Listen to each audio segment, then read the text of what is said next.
नमस्कार, HNN news देख रहे हैं आप और खबर उत्तर प्रदेश के इस बुलेटिन में मैं हूं आपके साथ सीमा चौधरी। खबरों की ओर कर लेते हैं रुक। जहां उन्नाव केस से जुड़ी हुई बड़ी अपडेट आपको दे दे।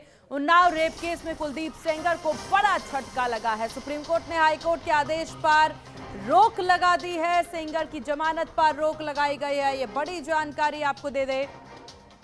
कुलदीप सेंगर को जमानत नहीं मिलेगी। सुप्रीम कोर्ट के द्वारा ये कहा गया है। सुप्रीम कोर्ट का सेंगर को नोटिस, सीबीआई की याचिका पर सेंगर को नोटिस 4 हफ्तों में जवाब देने को कहा गया है।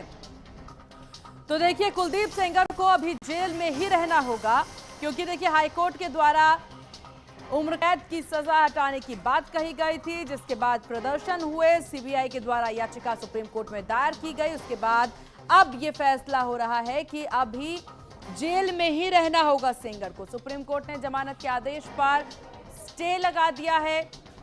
सुनवाई के दौरान सीबीआई ने कहा यह गंभीर अपराध है, कुलदीप सेंगर को जमानत नहीं मिलनी चाहिए, यह साफ सुप्रीम कोर्ट के द्वारा कहा गया है। वहीं आपको बता दें, कुलदीप सेंगर के खिलाफ तथ्यों और सबूतों के आधार पर दोष साबित हुआ है, कोर्ट के द्वारा कहना है। और इसीलिए अभी जो हाई कोर्ट के द्वारा जो फैसला सुनाया गया था उस पर स्टे लगा दिया गया है और सुप्रीम कोर्ट के द्वारा ये कहा गया है कि अभी सेंगर को जेल में ही रहना होगा। जेल में क्यों रहना होगा? क्योंकि अभी ये जो आरोप है ये बहुत गंभीर है। सीबीआई के द्वारा याचिका दायर की गई थी। इस विषय पर ज्यादा जानकारी के साथ नीतू गुप्ता हमारे साथ ग्राउंड जीरो से सहयोगी बनी हुई हैं। नीतू, क्या कुछ मौजूदा अपडेट सामने आ रही है? क्योंकि अब सुप्रीम कोर्ट के द्वारा स्टे की बात कह दी गई है, अभी जेल में ही रहना होगा सेंगर को। पीड़ित पक्षों के द्वारा किस तरह के बयान अब सामने आ रहे हैं? संतुष्ट इस फैसले से?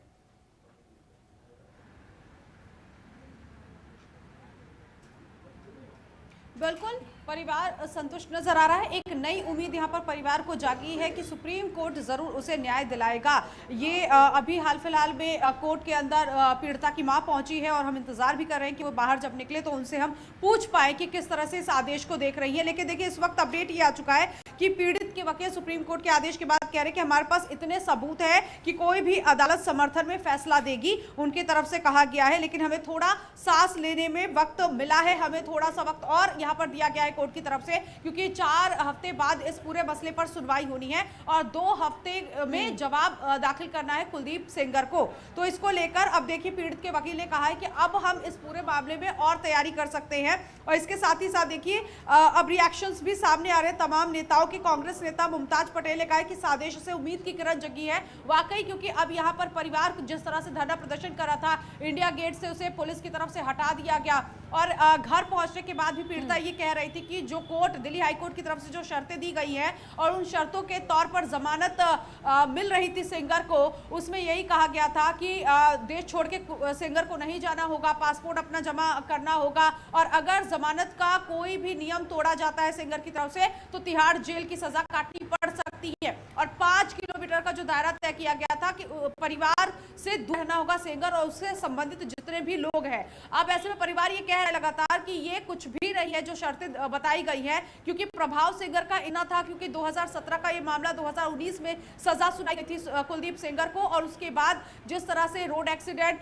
परिवार के लोग चले गए, पीड़िता का कहना है, उसके बाद भी ये जो शर्तें थी, इन शर्तों में परिवार संतुष्ट नहीं था, उसे डर था और आज भी डर के माहौल में परिवार जी रहा है। लगातार पीड़िता कह रही है कि पति को नौकरी नहीं मिल रही है, बच्चे मेरे इस वक्त अनाथ हालत जैसे हो गए हैं, क्योंकि स्कूल में उन्हें एडमिशन नहीं मिलने के लिए मौका मिल रहा। तो कुल मिलाकर यहाँ पर अब परिवार और बिल्कुल नीतू, देखने के लिए देखा जाए तो ये हम मामला इस प्रकार से देख रहे हैं कि एक व्यक्ति जिसने दुष्कर्म जैसे घिनौनी वारदात को अंजाम दिया है, उसके बाद कोर्ट के द्वारा एक फैसला सुनाया जाता है उम्र कैद सजा की, फिर हाईकोर्ट कहता है कि उम्र कैद सजा जो है अब उस सजा को कम कर दिया जाए, कुछ दायरे बना दिए जाते हैं। जब ये व्यक्ति जो है उसने इतना कुछ कर दिया, पीड़ित पक्ष के द्वारा देखिए उनकी पूरी फैमिली को खत्म कर दिया गया, इसके द्वारा देखा जाए उसकी जिंदगी अभी, जैसा कि आपने जानकारी साझा की, बहुत से बदलाव हो रहे हैं, समाज में जीना उनका मुश्किल कर दिया गया है, बच्चे स्कूल नहीं जा पा रहे। इस सब के बाद अब जब सीबीआई के द्वारा ये याचिका दायर की जाती है और ये फैसला सुप्रीम कोर्ट के द्वारा आता है, काबिले तारीफ ये माना जा सकता है कि डटी रही अपने इस मुद्दे को लेकर के, अपने हक के लिए लड़ती रही पीड़िता और उनके पक्ष के तमाम लोग।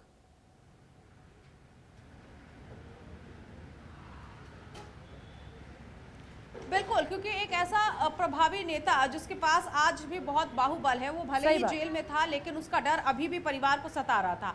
लेकिन इन सब के बावजूद पीड़ित पक्ष जो है वो लगातार इस मांग पर अड़ा हुआ था कि हमें न्याय चाहिए। और दिल्ली हाई कोर्ट, इससे पहले जब दिल्ली 30 हजारी कोर्ट की तरफ से इस पूरे मामले में सुनवाई चल रही थी, आदेश आया था, कुलदीप सिंह सेंगर को सजा दी गई थी। उसके बाद दिल्ली हाई कोर्ट में ये मसला पहुंचा और वहां पर जब जमानत दी गई कोर्ट की तरफ से, अब इस पर सस्पेंड कर दिया गया। आदेश सुप्रीम कोर्ट की तरफ से आया कि जमानत पर रोक रहेगी जब तक 4 हफ्ते बाद सुनवाई नहीं हो जाती है। तो परिवार अब यहां पर ये कह रहा है कि वाकई जो डटा हुआ है परिवार, अपनी मांगों पर अड़ा हुआ है, उसमें जरूर उसे न्याय मिलेगा। और ये ना सिर्फ परिवार बल्कि पूरे समाज के लिए एक उदाहरण है। बिल्कुल नीतू, आप ग्राउंड जीरो पर लगातार हमारे साथ बनी हुई है। क्या आपकी कोई बातचीत हो पाई है पीड़ित पक्ष के वकील के द्वारा या फिर यहाँ पर उनके परिजनों के द्वारा? किसी से कोई बातचीत अभी तक संभव हो पाई है?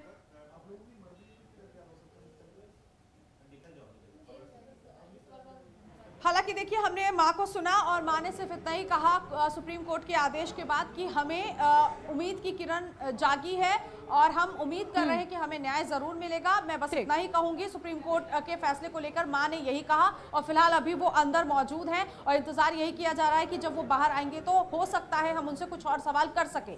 लेकिन इस वक्त कोर्ट के इस आदेश के बाद अब फैसला 4 हफ्ते के बाद देखना यह है कि कोर्ट क्या सजा सुनाता है कुलदीप सिंह सेंगर को, या फिर ये जो जमानत दी गई दिल्ली हाई कोर्ट की तरफ से इस पर बरकरार रहेगा ये आदेश। लेकिन ये बहुत कम ही आशंका है कि कुलदीप सिंह सेंगर की जो जमानत दिल्ली हाई कोर्ट की तरफ से जो आदेश दिया गया उस पर सुप्रीम कोर्ट बरकरार रहेगा। लेकिन यहाँ पर आज बड़ा झटका सेंगर को लगा है। बिल्कुल और बहुत सबूत गवाह सब है उनके पास। आपका बहुत शुक्रिया नीतू, ग्राउंड जीरो से तमाम जानकारी साझा करने के लिए।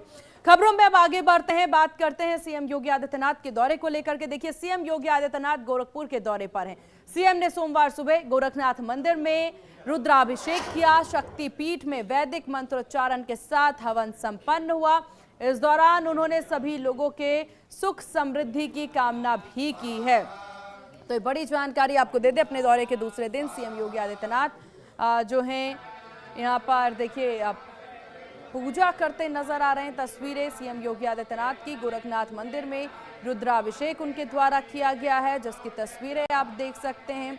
मंत्रोच्चारण के साथ ये रुद्राभिषेक गोरखनाथ मंदिर में सीएम के द्वारा हवन और रुद्राभिषेक किया गया।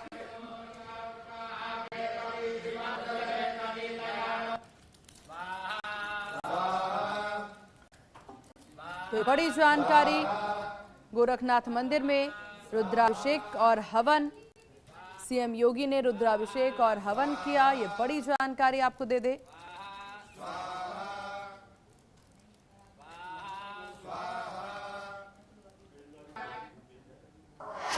और वहीं अपने दौरे के दूसरे दिन सीएम योगी आदित्यनाथ वीर बहादुर सिंह स्पोर्ट्स कॉलेज में शामिल होंगे। वहीं विधायक खेल स्पर्धा 2025 के विजेताओं को पुरस्कार वितरित करेंगे।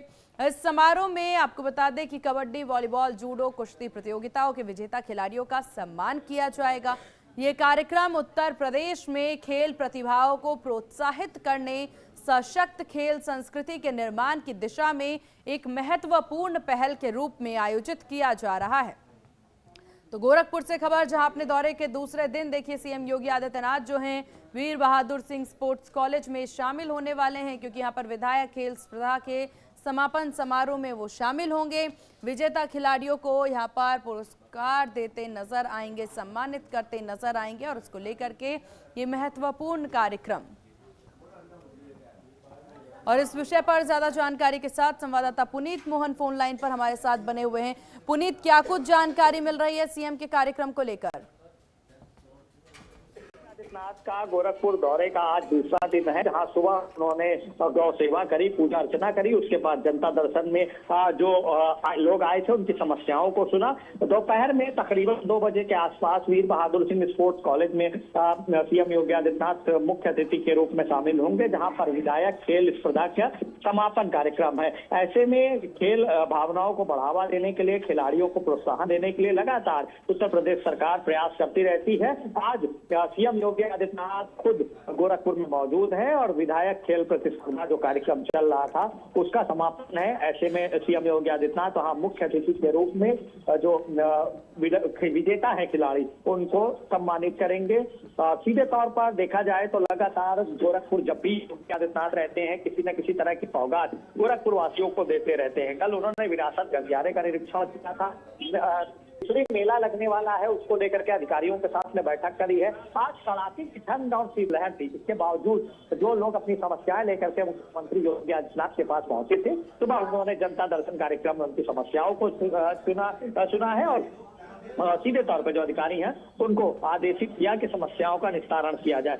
और दोपहर में उनका कार्यक्रम है वो सीधे तौर पर जो विधायक खेल स्पर्धा कार्यक्रम है इसमें समापन के मौके पर पहुंचेंगे। जी बिल्कुल, हालांकि ये महत्वपूर्ण कार्यक्रम आज सीएम का रहने वाला है। हालांकि इसके बाद क्योंकि आपने जानकारी साझा की कि आगे भी कुछ कार्यक्रमों में सीएम शामिल होने वाले हैं, अभी गोरखपुर में जो है खिचड़ी मेले का भी आयोजन किया जाता है। काफी कुछ अभी मकर संक्रांति तक कार्यक्रम रहने वाले हैं, उसको लेकर किस तरह की तैयारी और क्या कुछ जानकारी पुनीत? देखिए, वीर बहादुर सिंह स्पोर्ट्स कॉलेज में कार्यक्रम समापन के बाद में सीधे तौर पर एक मीटिंग का प्रस्ताव है जिसमें जो गोरखपुर के अधिकारी हैं उनके साथ में खिचड़ी मेला को लेकर के बैठक करेंगे सीएम योगी आदित्यनाथ। क्योंकि पिछली बार योगी आदित्यनाथ गए थे तो उन्होंने कहा था जो भी कार्य चल रहे हैं उनको 20 दिसंबर तक पूर्ण कर लीजिए। खिचड़ी मेला गोरखनाथ मंदिर में आस्था से जुड़ा हुआ एक पर्व है। ऐसे में हजारों की संख्या में श्रद्धालु वहां उमड़ते हैं। प्रशासन ने क्या व्यवस्थाएं कर रखी है, किस तरीके से भीड़ नियंत्रण की व्यवस्था है, किस तरीके से साफ सफाई की व्यवस्था है और किस तरीके से जो दर्शन करने आए उनको किसी तरह की दिक्कत ना हो, उसको लेकर के जिला प्रशासन ने क्या व्यवस्था करी है। क्योंकि शीतलहर और ठंड काफी पड़ रही है उत्तर प्रदेश में, इत्यादि की क्या व्यवस्था उसको करके बैठक करें। चलिए ठीक है पुनीत, आप नजर बना के रखिएगा और भी विषयों पर जानकारी आपसे लेंगे। खबरों में आगे बढ़ते हैं, जहां देखिए यूपी के सीएम योगी आदित्यनाथ ने धर्मांतरण रैकेट के खिलाफ बड़ी कार्रवाई के निर्देश दिए हैं। प्रदेश में अवैध तरीके चलने वाले धर्मांतरण रैकेट पर एक्शन की तैयारी है और इसके लिए यूपी पुलिस को आधुनिक तरीकों के तकनीकों के इस्तेमाल का निर्देश दिया गया है।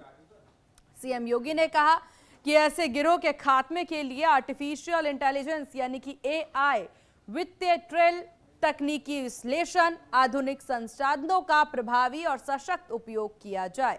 उन्होंने कहा कि पुलिस को स्पष्ट निर्देश दे रहे हैं, धर्मांतरण कराने वाले गिरोह के खिलाफ जीरो टॉलरेंस की नीति अपनाई जाए, इनमें संलिप्त नेटवर्क को पूरी तरह से खत्म किया जाए।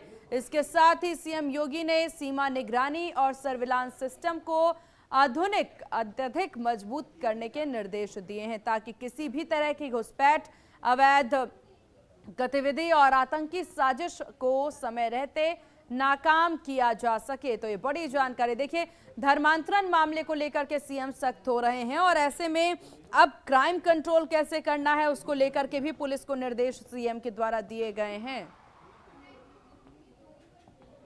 आगरा की उस घटना का उल्लेख किया था जो वहां पे कन्वर्जन के साथ साथ नेशनल सिक्योरिटी के लिए एक थ्रेट आगरा से देखने को मिला था। यह उदाहरण आंखों को खोलने वाला है। एक जगह का नहीं, अनेक जगहों पर इस प्रकार की चीजें मिलेंगी और केवल कन्वर्जन से जुड़ा हुआ मामला नहीं है। और राष्ट्रीय सुरक्षा के सामने पैदा की आने वाली चुनौतियां हैं और इन सभी पर आने वाले समय में हमें अपने आप को तैयार करना होगा। और पहले से ये प्रेजेंटेशन जो मैंने पहले भी कहा कि टाइम एंड स्पेस का पूरा ध्यान रखा गया। यानी अक्सर होता है कि कोई व्यक्ति महाकाल का शिकार क्यों होता है, क्योंकि वह काल का ध्यान नहीं देता है। लेकिन यहां पर मुझे लगता है कि आपने काल का ध्यान रखा तो महाकाल भी आपका सहयोग करेगा। इस विश्वास के साथ मैं एक बार फिर से इस 2 दिवसीय पुलिस मंथन के लिए पुलिस महानिदेशक और उनकी पूरी टीम को हृदय से बधाई देता हूं।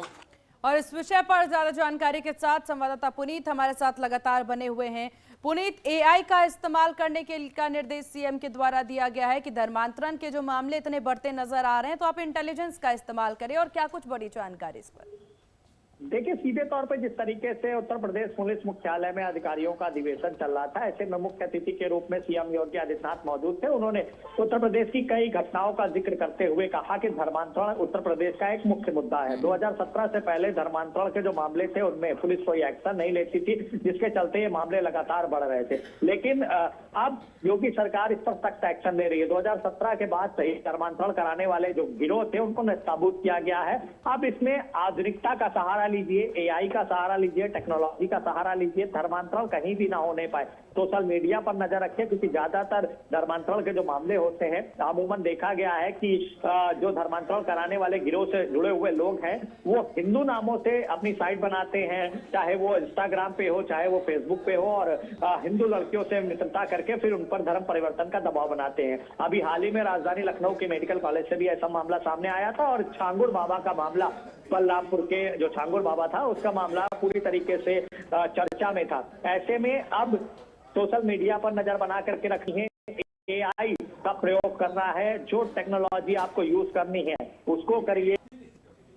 जी, धन की कमी सरकार आपके साथ है, लेकिन धर्मांतरण जैसे कृत्य बर्दाश्त नहीं किए जाएंगे। जी चलिए ठीक है पुनीत, आपका बहुत शुक्रिया तमाम जानकारी साझा करने के लिए। खबरों में आगे बढ़ते हैं, जहां देखिए उत्तर प्रदेश में शीतलहर और घने कोहरे का कहर जारी है। कई जिलों में कोहरा छाया हुआ है, जबकि कुछ जिलों में विजिबिलिटी बेहद ही कम है, यानी जीरो ही है। मौसम विभाग ने अगले 2 से 3 दिनों तक भयंकर ठंड की चेतावनी जारी की है। विभाग ने लोगों से अपील की है कि बेवजह की यात्रा से बचें, सतर्कता बरतें। ठंड के कारण देखिए जनजीवन, यातायात और फसलों पर सीधा असर है। हालात ऐसे हैं कि सड़कों पर वाहन बेहद ही धीमी गति से चलते नजर आ रहे हैं। कई जगह तो सन्नाटा पसरा हुआ नजर आ रहा है। प्रदेश में मेरठ सबसे ठंडा जिला रिकॉर्ड किया गया है, जहां पर न्यूनतम तापमान जो है 5.9 डिग्री सेल्सियस दर्ज हुआ है। ठंड की मार का असर जनजीवन पर साफ है। खुले इलाकों में लोग अलाव और गर्म कपड़ों का सहारा ले रहे हैं। कोहरे की वजह से लोग काफी परेशान भी नजर आ रहे हैं।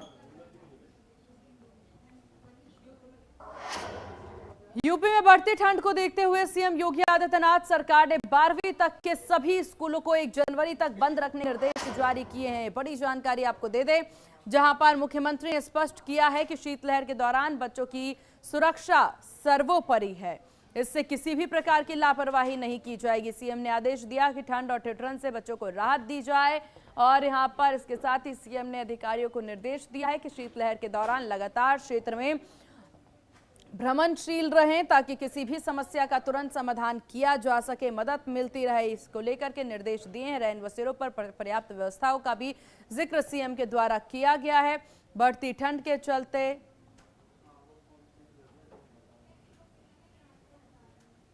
और इस विषय पर ज्यादा जानकारी के साथ संवाददाता मनीष हमारे साथ बने हुए हैं।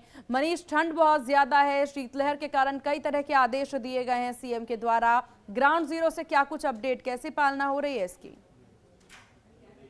देखिए, बिल्कुल मैं आपको बता दूं, जिस तरह से लगातार देखने में आ रहा है कि अभी 2 दिन से 25 दिसंबर के बाद से अब ठंड बढ़नी शुरू हो गई है। लगातार कोहरा पड़ रहा है और शीतलहर चल रही है, जिस कारण लोगों को ठिठुरने पर मजबूर कर दिया है। इसको देखते हुए जिलाधिकारी ने पहले यहाँ पर जिले में लगातार छुट्टियां बढ़ाने के आदेश दिए। अभी 29 और 30 के आदेश हुए थे नर्सरी से कक्षा 8 तक के, लेकिन अब जैसे ही मुख्यमंत्री ने देखा कि प्रदेश के अंदर ठंड का प्रकोप लगातार बढ़ता जा रहा है, लोग ठंड के मारे परेशान हैं। छोटे जो नौजवान बच्चे सुबह स्कूल जा रहे हैं वो भी ठंड के मारे परेशान हैं। तो उसी के चलते जो सीएम की तरफ से, मुख्यमंत्री की तरफ से देर रात यहाँ पर आदेश जारी हुआ, जिसमें कक्षा 1 से लेकर 12वीं तक के विद्यार्थियों को स्कूल जो है उनके लिए बंद कर दिया गया। उनकी परीक्षाएं भी, बोर्ड के एग्जाम भी चल रहे थे, प्री बोर्ड यहाँ पर चल रहे हैं। हाई स्कूल वाले बच्चों को उनके बोर्ड के जो प्री बोर्ड के एग्जाम है वो भी यहाँ पर कैंसिल बिल्कुल मनीष, कुल मिलाकर एक तारीख तक ठंड की वजह से स्कूल बंद रखने के आदेश दिए हैं। और अब दूसरी व्यवस्थाओं का अगर जिक्र करें, अलाव की व्यवस्था, रैन बसेरों की व्यवस्था, उसको लेकर क्या अपडेट है? क्या सब कुछ सुव्यवस्थित? देखिए, बिल्कुल जिलाधिकारी और जो पुलिस कप्तान यहाँ पर विपिन साडा वो लगातार यहाँ पर निरीक्षण कर रहे हैं। कुछ रात को सड़कों पर वो जायजा भी लेने के जा रहे हैं। रैन बसेरों से लेकर सड़कों पर जो सो रहे हैं लोग, उनको यहाँ पर कम वितरण करने का कार्य यहाँ पर जिला प्रशासन की ओर से किया जा रहा है। जिलाधिकारी है डॉक्टर वीके, वो लगातार यहाँ पर मॉनिटरिंग खुद कर रहे हैं, खुद सड़कों पर देर रात निकलते हैं। अगर कोई बाहर सड़क पर सोता हुआ मिलता है तो शेल्टर हाउस में पहुंचाने का कार्य यहाँ पर जिला प्रशासन की ओर से किया जा रहा है। लेकिन हालांकि देखा जा रहा है कि मेरठ में कुछ रैन बसेरे हैं जिनकी अभी भी स्थिति जो है बद से बदतर है, उनको नहीं सुधारा गया है। मौके पर मुख्यमंत्री के आदेश के बावजूद यहाँ पर स्थिति अभी भी कई रैन बसेरों की खराब है।